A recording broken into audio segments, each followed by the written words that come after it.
watching Jill's breathing patterns change. Her body is becoming progressively more relaxed. Very good. Just let yourself go. She is going deeply. How does very your body fast. feel? Does it feel quite relaxed? Very heavy. Very heavy. That's fine. Just let it be heavy. Let yourself go as completely as you can. And in just a short while, you're going to be hearing the music. You let yourself go with the music and let the music take you wherever you need to go.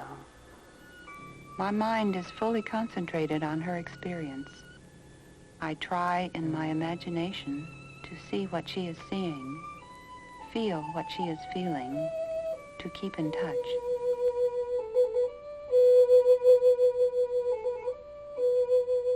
Hello, I'm Eric Bonny, Vice President of the Bonny Institute, a foundation which supports the work and legacy of Helen Bonny, music therapist and psychologist. You have just seen excerpts from Music in Your Mind, a movie that was developed in 1975 to demonstrate guided imagery in music, or GIM. The Bonny method of guided imagery in music is a process of focusing on the conscious use of imagery in response to a formalized program of relaxation and classical music.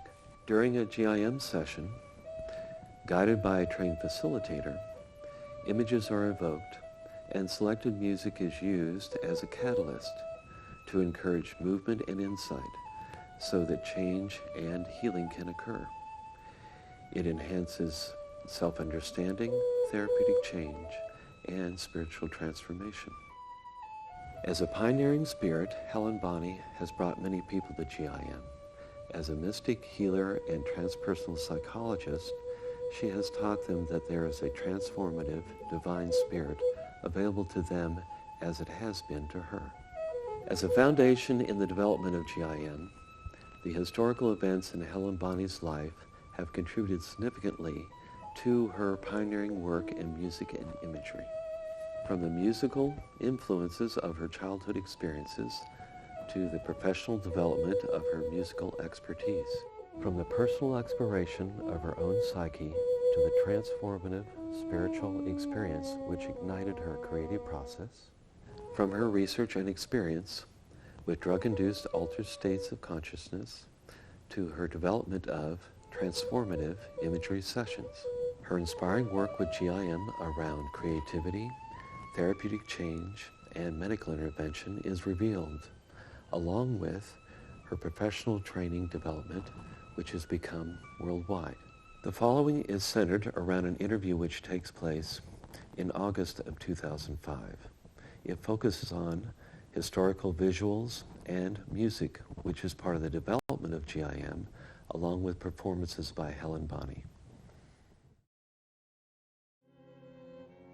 Helen, can you tell me about some of the earlier musical experiences that affected you in your life? Well, I'd like to start with my childhood. I was born into a family. My mother was a pianist and organist, and my father was a missionary among the Indians. So when I was 9, I heard a classmate play the violin, and I told my mother that I wanted to play. So she got me an instrument, and as I developed in it, she got me a little better instrument. So all during my childhood, and particularly in high school, I was very involved in the orchestra and in the musicals. So when it came time for college, my mother, who was a graduate of Oberlin Conservatory, she went, and I played and was accepted in the conservatory. And while there in the conservatory, I did a lot of playing, of course, in the orchestra, and then a cappella choir and string quartets. So I became acquainted with a lot of classical music that I had not known before. My sister and brother both started with piano, and my sister changed to the flute. She played very well. And then my brother kept on with the piano and played the cello, and very often we play at night for my father. That's before TV, and he was kind of the audience for that. So it was a family musical experience. So when I graduated from the conservatory, I found that playing for hours in a practice room was difficult for me because there was no social interaction with people. So I decided that rather than going on and getting a master's degree in violin that I would marry a minister. After we were married, I continued my interest in music and taught, and actually in a small town, I helped to bring the symphony orchestra that I was playing in at the time to that town, and began a string program in the schools. And in your performances or in your work with the violin, where is there much expression of yourself through that? Yes, I find that I was a fairly shy girl, and but I loved to perform because of the attention and also because I felt confidence in what I was doing. It was also an emotional release for me because in the music there were all these emotions within the music which I could then express. I need to speak about an experience that I had when I was first married.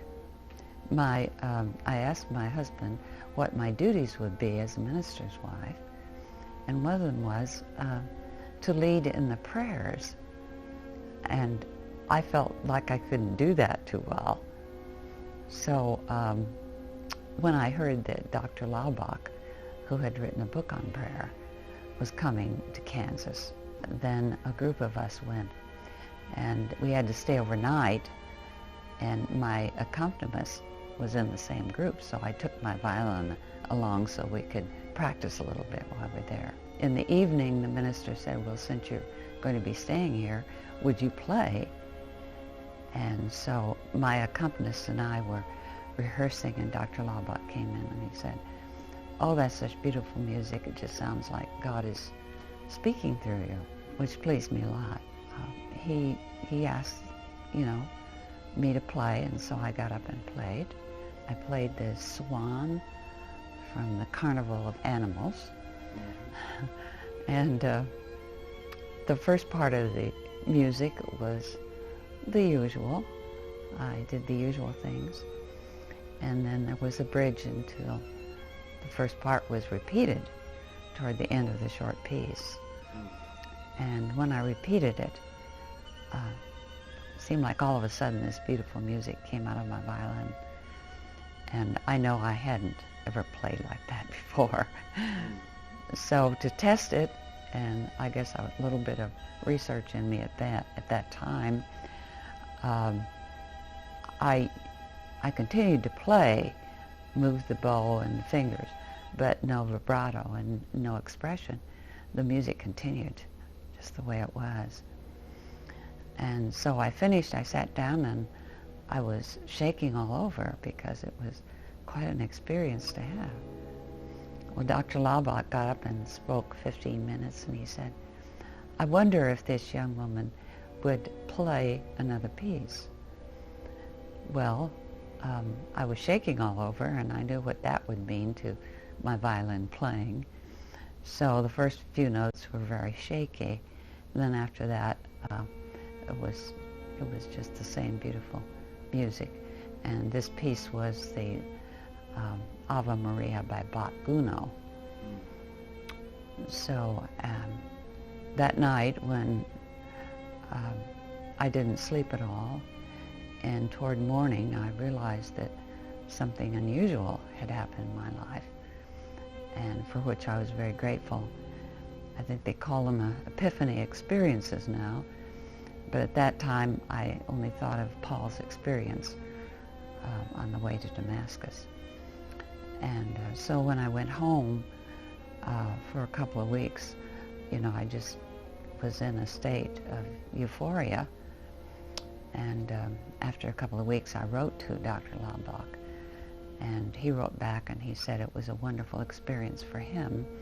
But I think it's the beginning of my interest in research into music and see how it could change people, because I felt I was changed through that medium, which was a surprise to me.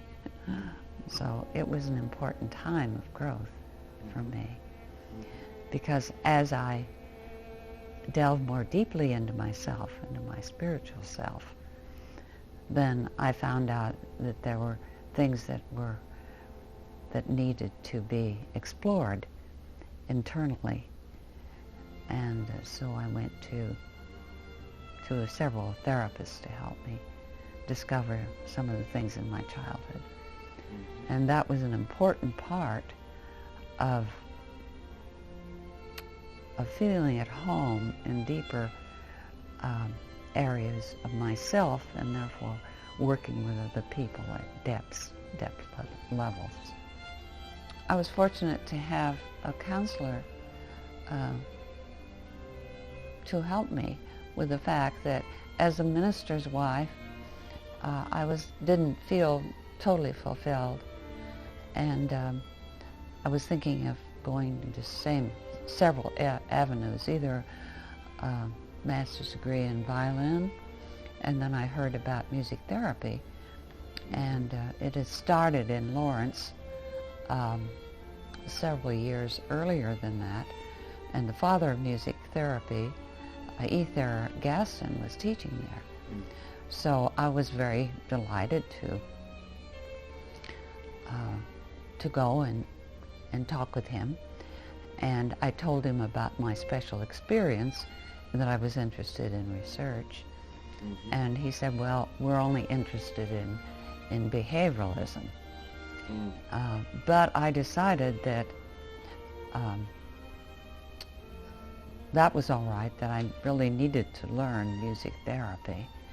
And so I went through the whole process of the extra credits that I needed, and then got a master's degree also in music therapy. I was still having problems understanding my deeper self. There were some problems that had come up that had brought on some depression for me. And but as I was doing my master's degree at the VA hospital in Topeka, I met Ken Godfrey, who was a psychiatrist there. And I had started a prayer group, and Elmer Green, who was at the Menninger Foundation, his daughter was in my prayer group. And so Ken had known about that, and he said, I'd like to know something about your experience and some of the meditation approaches you have. And he said, I do a lot of hypnotherapy, so maybe we can trade. So one session, I would teach him meditation practices, and the next session he would do hypnotherapy with me. So we worked together about a year and a half, and I was able to uncover some childhood experiences that were very difficult for me through hypnosis. And so I became very interested in the depth experiences, partly from my music experience and from this one. He was associated with the Maryland Psychiatric Research Center, which was a major center for doing work with the psychedelic drugs, mainly LSD, and he was using that at the VA hospital.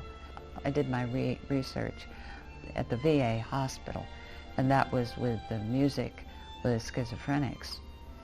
And that's where I met Ken Godfrey. I see. And through him, then I met the people at the Maryland Psychiatric Research Center.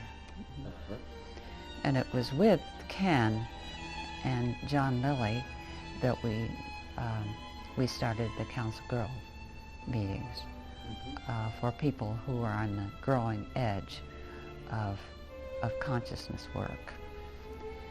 In the second one of those, we were sharing some of our expertise, and I was doing some work with the effect of music on color. And one of the persons who attended was Maslow. And after we did my little exercise with music and color, he came up to me and he said, I've always looked for someone who can work with music in altered states, and I think you're the person. After our first Council Grove meeting, I was invited to come to the research center, and as an assistant research person, not especially as a music therapist, but they were happy to have me come as that too. And also because of my what was called musical experiences, and because they were finding that many of the clients they have were having those high experiences within the LSD session. So then I did move, my husband and I moved to Baltimore, and I became very involved in the work there, which was the main center for research. And that was supported by private funds, and also was supported by the government, not in funds, but because we were doing clinical research with the drug. My position there was to act as the female representative. They had a man and a woman both who were present in all of the sessions. And so I acted as a woman very often, and as so was my job to choose the music. And they had a whole pile of records, and sometimes the other therapist would tell me which piece of music to choose. Sometimes I chose. The first thing that I did after I got there was to find out from the therapists what part of the session they would use what kind of music, just so we would limit a little bit the selections that were used. I did a little research on that and discovered there were certain musical selections that were used more frequently than others. 12 hours a session was, and so there were long hours, and the hours were dependent upon the individual who had the session. Were the therapists in this research also given sessions themselves? Yes. We were asked to take session once a year, just so we could understand the dynamics of a session, and that would be more helpful in our giving sessions. I found it to be extremely helpful, not only in understanding depths of the individual psyche, but also what music to be used at certain hours during the session. Would you have a sense now what it's like to have a hallucinogen session compared to a regular GIM session? Oh yes, after a while, I felt that, staying with the client for 12 hours was a little long, and that some of the clients were not benefiting from the sessions. I had a feeling that sometimes the sessions would take them too deep and they would not remember what happened. So then I tried using music with one of the wives of the person having a session. And she had wonderful imagery and learned a lot from just using the music alone. I learned that in order to get into a session, it was good to use some preliminary relaxation, and that's where the experience with hypnosis came in. So as soon as I used that relaxation approach, and then I used the music that I had found most effective, then gradually I reduced the time of the music from 3 hours to 45 minutes. And like with the drug sessions, there was dialogue during the time the music was being played to help the individual get more deeply into whatever they were experiencing. So that's how the dialogue came to be in the GIM experience. You had formulated a kind of sequence of events that would take place during the 12-hour LSD sessions. And did you pattern music in line with that in the end? Yes. As soon as we found out that the 4th was more or less a good time to do it, then I made a profile of the intensity of the experience. And like at the beginning, it's not so intense, then later on it becomes more intense. And then toward the end, hopefully they'll have a psychedelic or a peak experience, and then bringing them back. And so I used those pieces of music that were chosen that I felt were most effective, and that became what is called the positive affect tape, and that happened to be the first one. So I would tape this music and used it. And at first I used it with groups, and I found it was a little too powerful to use that way. So then that evolved into using the approach one by one, and that was called guided imagery music. I'd like to also mention the effect that getting to know Hans Carl Leuner was on my work. We often had people who were outstanding in the field visiting us, and when he came, he had a process that he called guided affective imagery, and he used smaller amounts of LSD with his clients, and sometimes just used dialogue with them to get them into a deeper state. So when he came, it was the first time when he said he was using music with his approach, and I offered to be the subject, and I found how effective it was. So that was one reason that I thought of using music alone. I wanted to have a freer chance for the person to explore what they needed, because I felt very often that the first sessions would bring out the more surface material, and then as the sessions got more number, then they get into the deeper levels. So the music would change in response to that. Another person I believe you met around that time was Joan Kellogg. Is that right? Yes.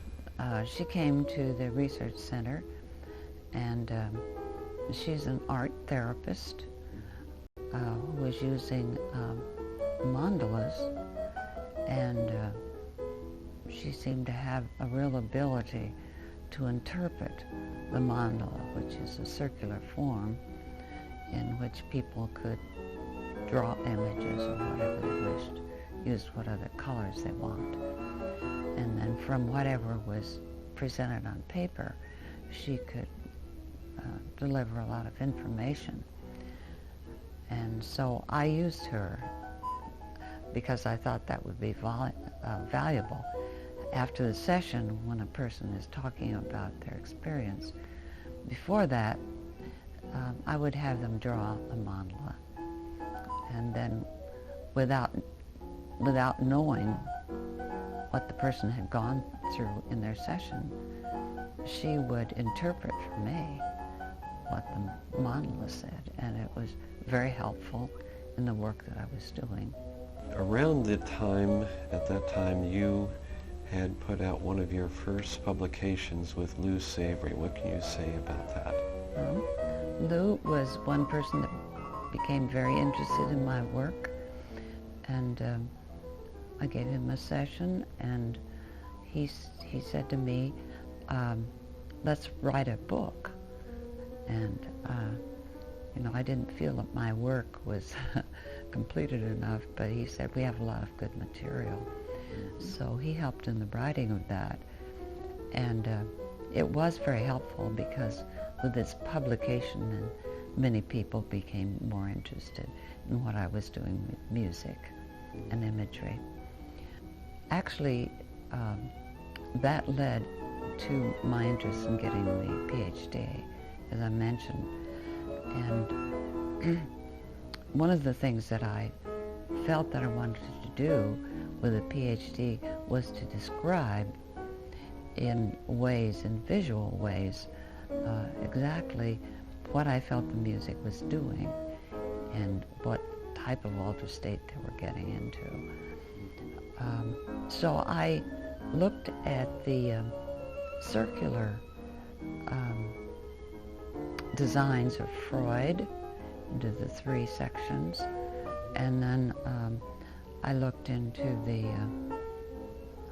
several other forms, and so I thought, well, I'd like to use that circular form, but for me, I would like to have concentric circles within that to describe the various depths that a person could achieve. And the outermost circle was the deepest state. Did that included the work of Carl Jung? Yes, it did. And some of the designs that he also had formed that were similar to Freud, but not quite the same. And so the center of the circle was where the individual was in the normal state of consciousness.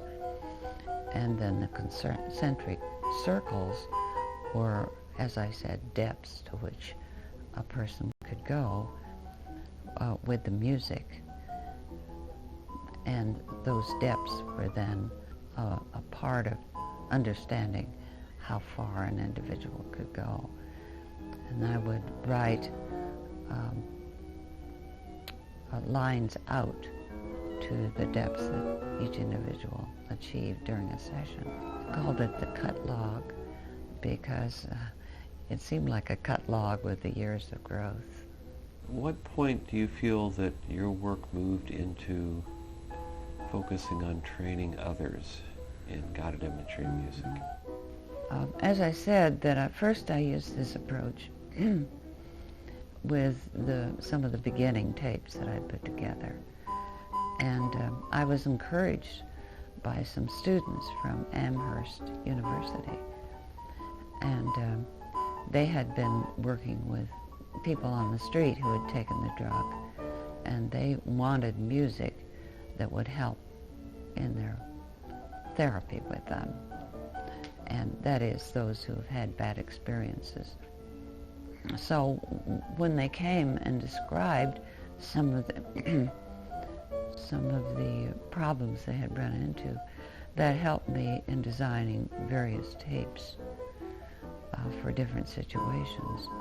As I said, it was with groups first that I used this approach, but I soon found out that was kind of dangerous because people could not, even with the mildest music, they would get into experiences that were difficult for them. So I decided that when I had learned the one-on-one approach of guided imagery music, that not only would I use that, but I needed some way to teach therapists of various sorts how to do it. First of all, a lot of therapists didn't know music, and other therapists who were music therapists knew music, but they didn't know the psychological approaches. So it was important for this information to get out, and so we started the training programs. At first they were 1.5 years in length, and then we decided that was not long enough, because that included also each of the students through many sessions learning about themselves. And the approach that I used with music and imagery, as I said, was more free-flowing, I guess you said, than lawyer. We allowed people then, after the introduction of music, to just tell us where they were, and we would help then support them without directing. And that turned out to be a good approach, but it also required those people to understand the music that we're using and to understand the depths of the experiences that might occur. And you, I think, began training under a particular institute at that time? Yes. Luce Avery, who had helped write the book, was very interested. And so he and one of his colleagues and I, Sister Trinitas, decided it would be very good to have an overall organization that could publish a paper about what we were doing and could put together the tapes so others could use them. And we called that the Institute for Consciousness and Music. And that started in 1975. So you had been training people here in the United States. Was there a point where you went beyond these boundaries? I mentioned the International Transpersonal Psychology meeting. And that was held in Iceland. And there were people from a number of countries at that meeting who were introduced because of the work that I did at the conference. So they invited me then to come. And in 1974 was the first time that I went to Europe. And actually when I went at that time, I visited Hans Karl Leuner, and then some friends also in England and the Netherlands. At that time, I had put together about 8 of my programs. So I took a whole set of those to several people so they could understand what I was doing. So, and I also went to Iceland because the person who had set up the conference there, Willensen, was very interested and had started to do some work there in Iceland. So when I moved to Salina, Kansas, I started the Bonny Foundation. The reason I called it the Bonny Foundation because I felt that I was going to be talking about the foundation of GIM, the individual work, one-to-one. The logo was the phoenix rising because it was kind of like a renewal of the training at that time. So I asked several of my friends to come and help me with that training, and we started out with a level 1 and level 2 and level 3. So we continued the training in and around Salina, Kansas, and in other places across the U.S. as well. It developed very well, and we continued that training until 2000. And can you say anything further about GIM training as it expanded into other countries? Yes, I'd like to. Marilyn Clark started a program in England, and about the same time, Francis Goldberg started a program in Sweden. And I went to Sweden a couple of times to help with that program.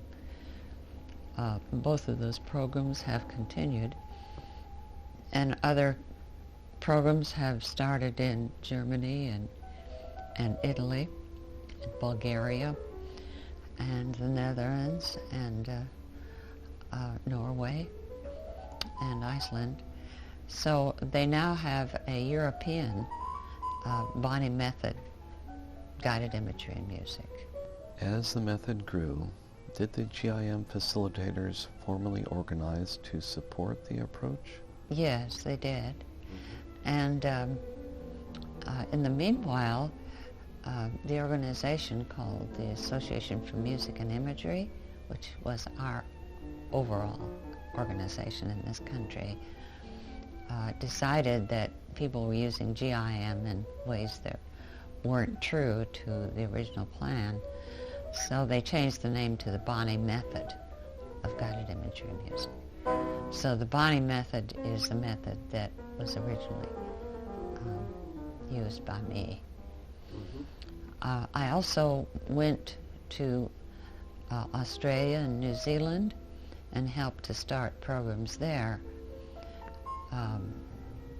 starting in 1990 until 1997. And now they're very active in those countries. And they have their own associations, but they work closely with the Association for Music and Imagery here. But I feel very proud to be called the patroness of the Music and Imagery Association of Australia. And they have that on all their stationery and their various things they send out. And I feel very pleased about that. You mentioned the Association for Music and Imagery. I believe they also have standards that are set for the method? Yes, standards are set for the method and for the trainings. And this is very helpful because all of the various organizations and people who train in this country are members of that organization and make the decisions about that. Also, the ethics and any other information that is important for people who are practicing. There are also people who are identified as trainers, and then, but when a person finishes the program, they're given the title Fellow of Association for Music and Imagery. As you consider the various approaches in which GIM has been used, what would you hope for in the future? Well, one of the hopes that hasn't been really satisfied that I'd like to see happen is, originally I wanted a lot of people in the therapeutic different disciplines to be interested in guided imagery and music. And some of those persons who are not music therapists are fellows. But it hasn't been advertised in any way or approached as a viable kind of psychotherapy, which I think it is. The development that is going on in this country and around the world is fine. And I think with younger people coming in and taking responsible positions in AMI and other in other ways are developing the process. And it's very interesting in other countries where this is practiced, then the cultural aspect has to be taken into account.